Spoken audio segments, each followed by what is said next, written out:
Miombo are the most extensive tropical seasonal woodlands and dry forest formation in Africa. It covers 11 countries, stretching from Tanzania and the Democratic Republic of Congo in the north, all the way to Mozambique, Malawi, and Zimbabwe in the south, up through Angola and Zambia. The Miombo region covers about 2.4 billion square kilometers. It is the largest, mostly contiguous dry forest in the world. It is also the largest vegetation type in East Africa.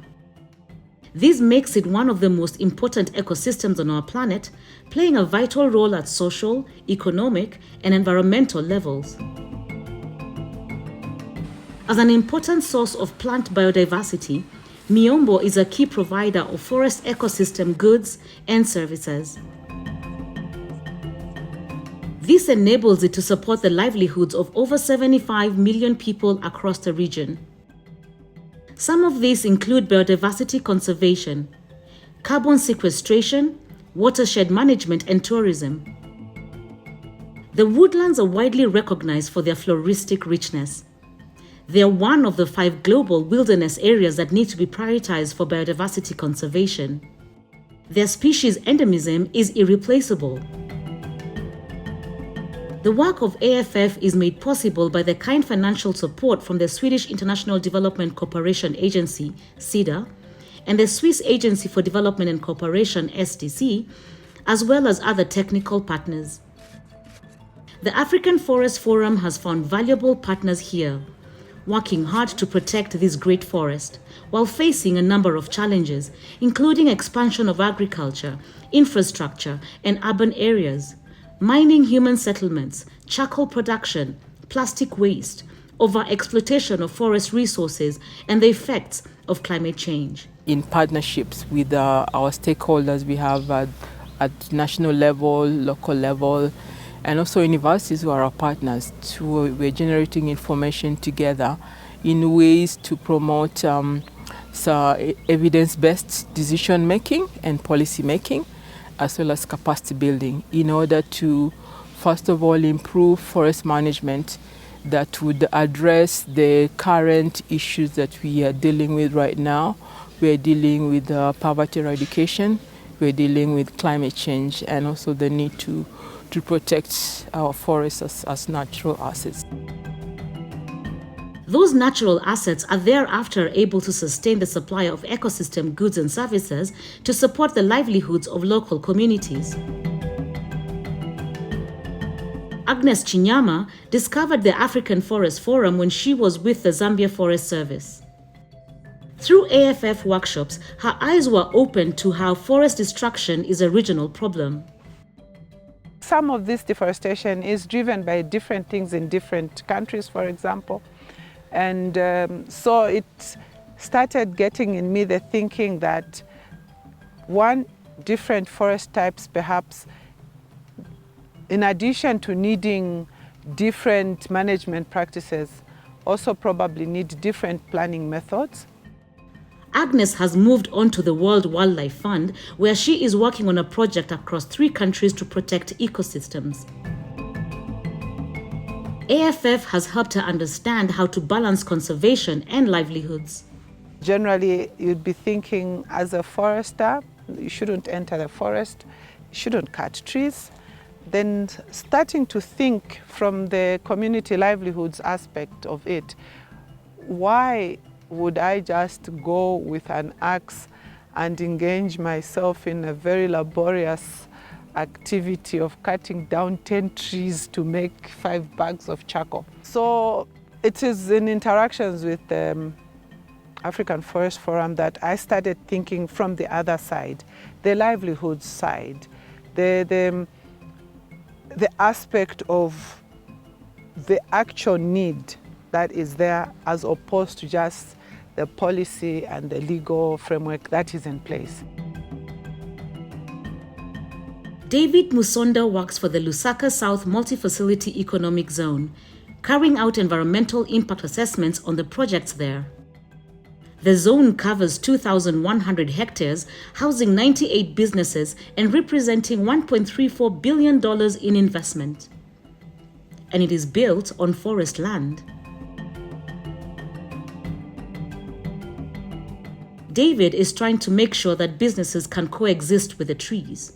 We are a developing country, and there's huge pressure on the natural resources, especially the forest currently. You find that we have to strike a balance by economic development, this is industrial, and also from the agriculture point of view, which clears a huge amount of forest areas. The lessons that we had learned from African Forest Forum is some of the things that we are engaging the partners, engaging the developers by ensuring that at least sustainable development is attained. AFF provides information to consultants like David to give them options on how to achieve this. One of the challenging projects that I've worked on in the Lusaka is the solar power plant in the Lusaka South Matwa Economic Zone. In the inception, you find that the project was proposed to be developed on an area that was earmarked for a forest.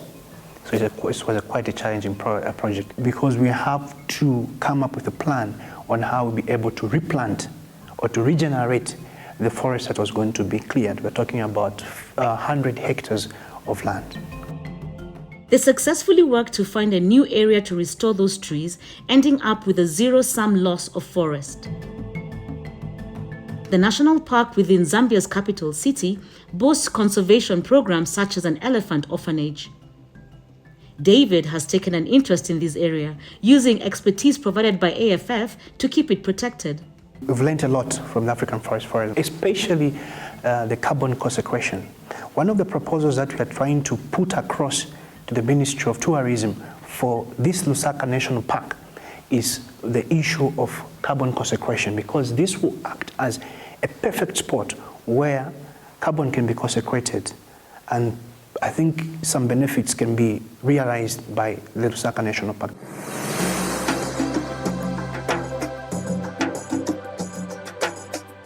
Abel Kamfua founded the community-based NGO Green Generation to try and involve youth in environmental issues. Agnes introduced him to the African Forest Forum, where he recently attended a workshop in Nairobi. So whatever we learn here, I generate powerful presentation to teach people there. I've been to colleges, like one college which is Crescent College of Applied Sciences, where I was invited to just go and talk about climate change. And African Forest Forum was my source of information. Climate change has affected Zambia a bit differently from countries in more arid zones. Flooding has been a major problem here. It takes longer for the rains to come, but when they come, we have too much rains in some parts of Lusaka. And due to Lusaka is also a flat land, so drainages, they don't really work most of the time. So we don't have a lot of water penetrating through the ground or percolating.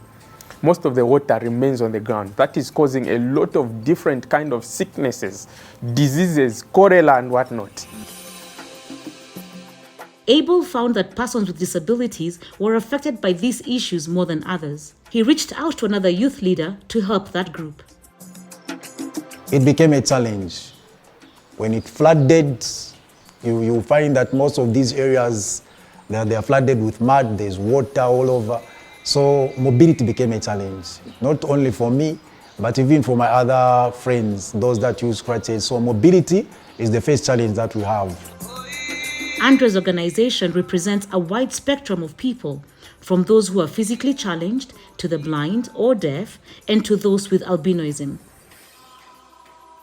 You find that some of our members, those that live with albinism, it becomes a challenge for them because when there's too much heat and they're exposed to sunlight, normally their skins get blisters, and sometimes it develops into skin cancer. So we feel there isn't much awareness on climate change. So the reason why we partner with Green Generation in Zambia is just to create awareness, so that at the end of the day, we also include maybe policymakers just to come on board, because I feel persons with disabilities most of the times are the ones that are being left out.